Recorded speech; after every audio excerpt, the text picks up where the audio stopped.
المرحلة الراهنة، والشعب المغربي سيكون خلف القيادة والملك مهما كانت الظروف.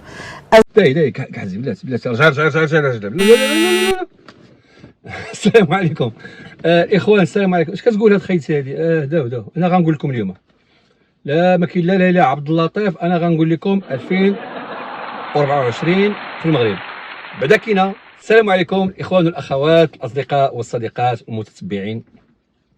بغيت نقول لكم شكرا، والله العظيم شكرا.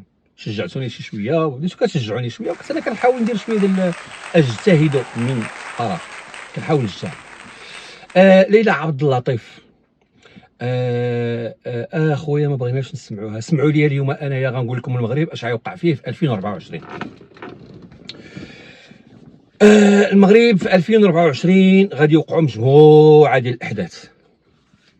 اولا الحدث الاول ما تخافوش غيكون داك الشيء زوين. علاش انا نقول لكم علاش داك الشيء غيكون زوين؟ هو الاحداث غتكون خطيره ولكن داك الشيء زوين. علاش؟ عندنا واحد الملك في المغرب، والله العظيم عندنا واحد الملك في المغرب، وهذاك الملك هو اللي مخلي كل شيء زوين. ويا ربي تخليه، يا ربي تحفظه، والله العظيم يعني من قلبي، من اعماق قلبي، يا ربي تخليه لينا.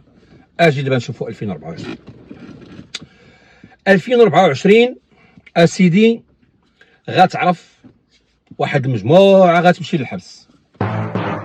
شكون هي هاد المجموعه اللي غتمشي للحبس؟ بحال هشه كشه مشه فشه، على هذيك الفصيله، واحد المجموعه اخرى غتبغي تسلت، وكاينه واحد المجموعه الثالثه ولاو داخلين في لو سيستيم، غيحاولوا معاهم. لو سيستيم غيحاول معاهم، غيقول لهم ودي رجعوا اللور، راكم عيقتوا، راه حنا عينا ما نغطيو عليكم والغالب الله، راه الناس بداو كيهضروا عليكم بزاف.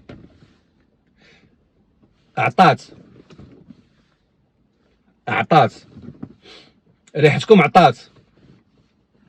هادشي فين غيوقع فينا منطقه في المغرب.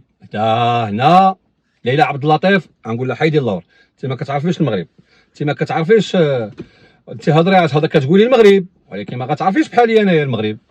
واش انت غتعرفي اثنين عين فلفل؟ واش انت غتعرفي مثلا ثلاث ديال تارودانت؟ واش انت غتعرفي جوج بغال؟ واش انت غتعرفي عينا سردون؟ واش انت غتعرفي عين عوده؟ واش انت غتعرفي حروده؟ لا ما تعرفيش هادشي. خليني انا نتكلم هادشي. ليلى غنهنيك انا من هاد القضيه، انت غاسيري لك الشيء الكبير، خليني انا غنهنيك من هادشي ديال المغرب. انا غنهنيك من الله يرحم والدين، بعدي منا عطيناش بارتساع ها العار عطيناش بارتساع. خلينا غير مع مشاكلنا، وخلينا مع وزير التعليم، وخلينا مع هادشي نفكوا حريرتنا ونشوفوا واش غيوقع لنا في 2020. الحبس قلت غيقولوا لهم سيروا بحالاتكم، كاين اللي غادي يمشي في حالاته وغيرجع باللور عار بالفن، وكاين اللي غيعنتت. هادوك غيمشيو للحبس، اولا غيموتوا بالفقصه. عندنا واحد غيوقع تغيير في الحكومه المغربيه، غيكون تغيير على مستوى الحكومه المغربيه، لانه مجموعه من الحوايج اللي جلاله الملك وعد بهم المواطنين والشعب ديالو اللي كيحترموا وكيحماق عليه وكيبغيه، وكاين شي وحدين داخل الحكومه الله يهديهم باغيين يحشموا الملك مع الشعب، ولكن الملك ما غيدوزها لهمش. وكاينه غيكون تغيير داخل الحكومه المغربيه في 2024. حاجه اخرى مهمه، داك المخطط الاستراتيجي باقي العقل اللي كنا كنهضروا عليه، ومجموعه د الحوايج، وهذه في مجموعه من المدن، مجموعه من الجماعات، ومجموعه من سميتو.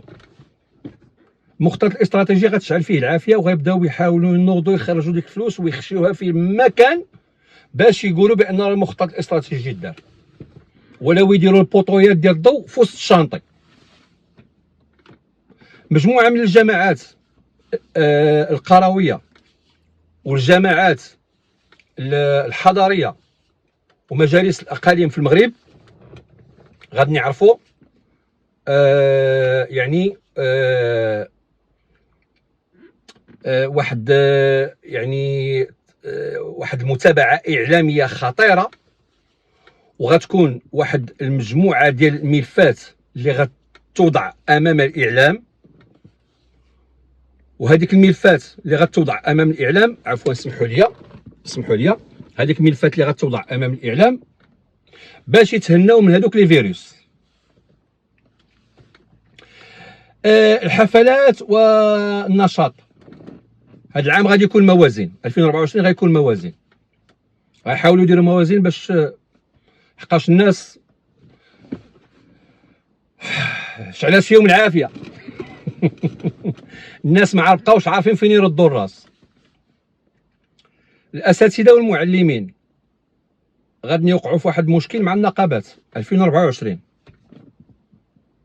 مجموعه من النقابات في المغرب، النقابات ديال كوكوط مينوت، غادي يقلبوا الفيسه وغيحاولوا يلعبوا بالوجه الثاني،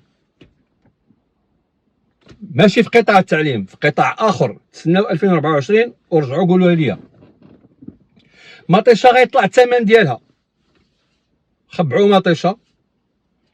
علاش غيطلع الثمن؟ لحقاش غيزيدوا لافوكا، والافوكا غدير الماء ديال مطيشه. اذا المشكل اللي عندنا في المغرب وهو كاين صراع ما بين مطيشه والافوكا، صراع خطير ما بين مطيشه والافوكا، بحال اللي كان ما بين التراكسور وما بين القنديل. وماشي بعيد دابا كيقولوا هذا الصراع كاين ما بين مطيشه والافوكا، يقدر يجي واحد النهار يقول لك مطيشه والافوكا تصاحبوا. اذا فين كنوليو حنا اللي كنديو العيب.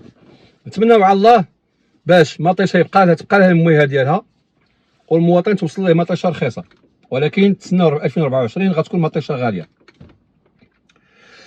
واحد الحزب في المغرب غيتشتت على ثلاثه، غيتقسم على ثلاثه. حزب مغربي غيتقسم على ثلاثه، غيتقسم على ثلاثه من الداخل، غيتقسم على ثلاثه. واحد جوج الاحزاب ولا ثلاثه مغربيه اللي مشات وهي احزاب مهمه وعندها مرجعيه تاريخيه، غادي يديروا لها بوش بوش باش يوجدوها الانتخابات الجايه. وابتداء من 2024 غتبداو تشوفوا مجموعه ديال الكائنات، غطلع عليكم كائنات جديده. زوين هذا المصطلح، كائنات جديده.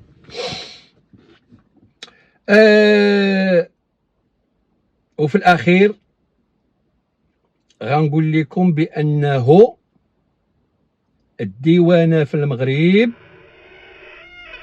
غادا تكون عندها اسماء ديال مجموعه من الشخصيات اللي غيتمنعوا من السفر.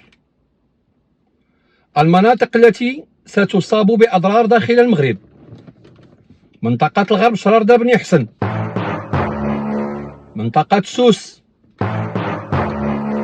ومنطقه